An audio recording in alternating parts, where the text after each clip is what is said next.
O tratamento do paciente com doença coronariana. Como sempre, nós temos que começar pelo tratamento clínico, que é extremamente eficiente. Nós temos ainda as opções da angioplastia coronária, também chamada de PTCA, da sigla em inglês, e da cirurgia de revascularização miocárdica, CRM. Vamos começar pelo tratamento clínico, que se baseia nessas 5 classes de substâncias. Os antiagregantes plaquetários, mais conhecidos o ácido acetil salicílico e o clopidogrel. Nós temos os beta-bloqueadores, atenolol, bisoprolol, metoprolol e etc, etc. O mais difundido ainda até pelo preço é o atenolol. Os nitratos, o mononitrato, o propatilnitrato. A má notícia é que o propatilnitrato acaba de ser retirado do mercado por problemas de importação da substância, enfim. Então, nesse momento, nós temos apenas o mononitrato e alguns outros nitratos, mas o propatilnitrato, cuja principal vantagem era que não dava cefaleia nos pacientes, nós não temos mais. Os bloqueadores de canais de cálcio, a amlodipina é o mais difundido, tem inclusive na rede pública, e as estatinas, que na minha opinião foram a maior invenção da medicina desde o tempo da penicilina. Então, é praticamente obrigatório que um paciente com aterosclerose, independente de ter ou não colesterol aumentado, porque foi para isso que as estatinas foram inventadas, para baixar colesterol, mas se independente do colesterol dele, ele tem uma placa coronariana, ele já é um candidato a iniciar imediatamente a utilização de uma estatina. Nós temos várias no mercado, a mais conhecida pelo preço é a simvastatina, porém, as melhores, aquelas mais potentes, são a atorvastatina e a rosuvastatina. Então, estatina é um medicamento absolutamente fundamental no tratamento das doenças das artérias coronárias. Os antiagregantes plaquetários, obviamente, eles têm o papel de evitar a agregação plaquetária, então, que aquela agregação plaquetária desmedida que acaba de obstruir a artéria aconteça. Então, é fundamental que se use antiagregantes plaquetários. Os beta-bloqueadores têm efeitos bastante interessantes. Eles são capazes de reduzir a contratilidade e são capazes de reduzir a resistência periférica e de reduzir a frequência cardíaca. Todos esses efeitos vão levar a uma redução do consumo de oxigênio pelo miocárdio, o que já facilita muito o tratamento desses pacientes, principalmente aqueles que têm placas obstrutivas. E ainda, a redução da frequência cardíaca nos dá a oportunidade de aumentar o fluxo cardíaco, o fluxo coronariano. Vocês se lembram que o fluxo coronariano ele se dá praticamente todo na diástole. Então, se nós temos uma diástole mais longa, dada por uma baixa frequência, nós temos um fluxo coronariano sendo beneficiado através disso. Os beta-bloqueadores, eles têm como contraindicações sinais de disfunção sistólica, embora isso não seja uma contraindicação absoluta, distúrbio de condução atrioventricular ou paciente já basalmente bradicárdico. Paciente com doença pulmonar obstrutiva crônica tem que usar isso também com muito cuidado.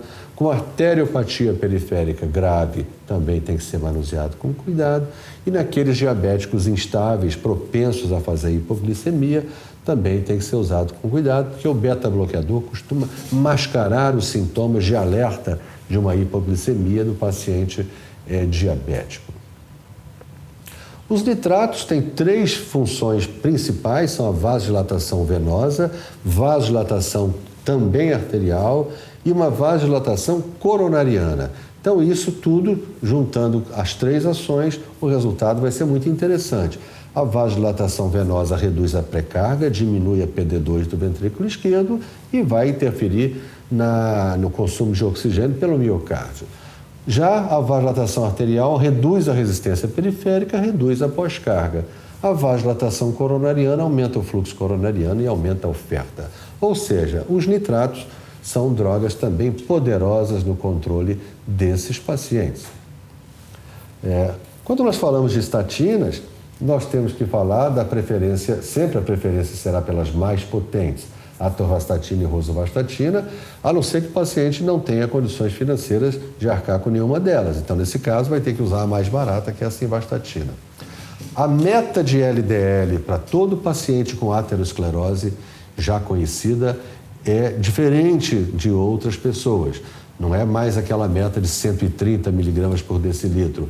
Pacientes com doença aterosclerótica estabelecida têm-se que levar o LDL para menos de 70 miligramas por decilitro. E isso, na maioria das vezes, apenas as estatinas mais potentes dão conta desse recado. Devem ser usadas em todos os pacientes que não tenham contraindicações, e a maioria não tem contraindicação. O médico deve ter o cuidado de monitorizar esses pacientes laboratorialmente e clinicamente para evitar complicações hepáticas e rabdomiólise, que é extremamente raro.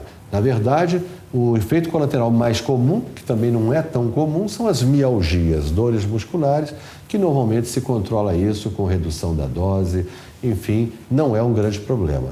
E esses pacientes devem ser tratados indefinidamente com o uso de uma estatina. E onde atuam as estatinas? Então, aqui nós mostramos uma placa estável e aqui uma placa instável. O que a estatina faz? Primeiro, ela evita que essa placa estável se instabilize, porque uma placa instável é aquela placa que a capa fibrosa se rompe e a pessoa tem uma síndrome coronariana aguda. Então, vamos tentar entender primeiro o que uma placa estável tem. Ela tem ausência de metalosproteinase da matriz, que são proteínas proteolíticas, proteínas não, enzimas proteolíticas que se situam no vértice da placa, geralmente, são produzidas pelos macrófagos ativados e vão digerindo o vértice da placa, de modo que vão diminuindo a proteção dada pela capa fibrosa. Então, essas metaloproteinases da matriz, elas são um grande problema. Tem muitas células musculares lisas na capa fibrosa protetora, aquelas células musculares lisas que migraram lá da camada média. O endotélio é um endotélio razoavelmente íntegro. Ausência de muitas células inflamatórias, poucas células espumosas e núcleo lipídico pouco volumoso.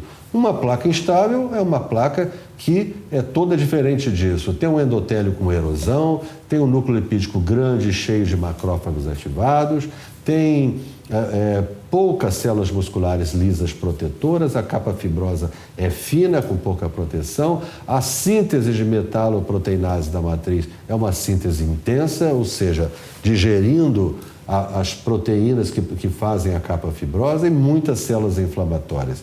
As estatinas, elas têm o poder de atuar em todas essas alterações, de modo que uma placa instável pode voltar a ser uma placa estável apenas com a utilização adequada de uma estatina. Nós, seguindo as diretrizes, nós vamos conseguir isso muitas vezes. E esse paciente que estava fadado a qualquer momento ter uma síndrome coronariana aguda, ele volta a ter uma doença coronariana crônica, até certo ponto benigna.